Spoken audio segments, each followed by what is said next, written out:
ఇంకొకటి జనరేటివ్ ఏ టెస్టింగ్లో agent side effects కానీ, so agent state కానీ, మెమరీ ఇలాంటివి కాంప్లెక్స్ సినారియోస్ని కూడా మనం టెస్ట్ చేయాల్సి ఉంటుంది. సో ఈవెన్ లింక్డ్ఇన్ ప్రకారం కూడా చూస్తే నార్మల్ క్యూఏ ఇంజనీర్తో పోల్చుకుంటే ఏఐ క్యూఏ ఇంజనీర్కి 3x గ్రోత్ ఉంది. మీరు లింక్డ్ఇన్కి వెళ్ళి ఏఐ టెస్టింగ్ లేదా ఎల్ఎల్ఎం క్యూఏ లేదా ప్రాంప్ట్ టెస్టింగ్ జాబ్స్ని చూడండి.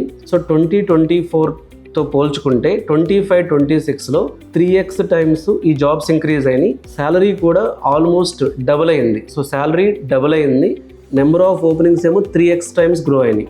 అంటే ఏఐ టెస్టర్ స్కిల్స్కి సప్లై తక్కువ ఉంది, చాలా తక్కువ మంది కోర్స్ నేర్చుకుంటున్నారు కాబట్టి సో ఏఐ టెస్టింగ్ స్కిల్ ఇప్పుడు ఉంటే అంటే ఆఫ్టర్ ఒక 2 years తర్వాత అందరికీ ఏఐ టెస్టింగ్ వచ్చేస్తుంది.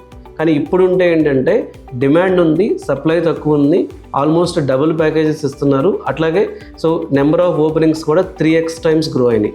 కాబట్టి ఏఐ టెస్టింగ్కి అప్ స్కిల్ అవ్వటం అనేది డెఫినెట్గా మీ రెజ్యూమ్ యొక్క వాల్యూని, మీ రెజ్యూమ్కి వచ్చే కాల్స్ నెంబర్ని పెంచే ఛాన్స్ ఉంది. ఇంకొక రీజన్, ట్రెడిషనల్ మాన్యువల్ టెస్టర్స్ ఫాస్ట్గా ఇంపాక్ట్ అవుతున్నారు కాబట్టి ఏఐ పవర్డ్ టెస్ట్ జనరేషన్ వాళ్ళ వర్క్ని రీప్లేస్ చేస్తుంది.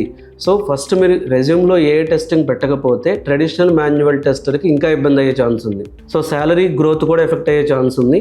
అలాగే ఏఐ టెస్టింగ్ అనేది మీ రెజ్యూమ్కి ప్రీమియం స్కిల్ అవుతుంది. కాబట్టి ఈ 3 పాయింట్స్ అంటే మీ జాబ్ ఎఫెక్ట్ అవ్వకూడదన్నా, నెంబర్ ఆఫ్ ఓపెనింగ్స్ పెరగాలన్నా, శాలరీ గ్రో అవ్వాలన్నా, సో మీ టెస్టింగ్లో మీరు ప్రీమియం రెజ్యూమ్గా ఉండాలన్నా సరే సో డెఫినెట్గా ఏఐ టెస్టింగ్ స్కిల్కి అప్ స్కిల్ అవ్వటం అనేది one of the good decision.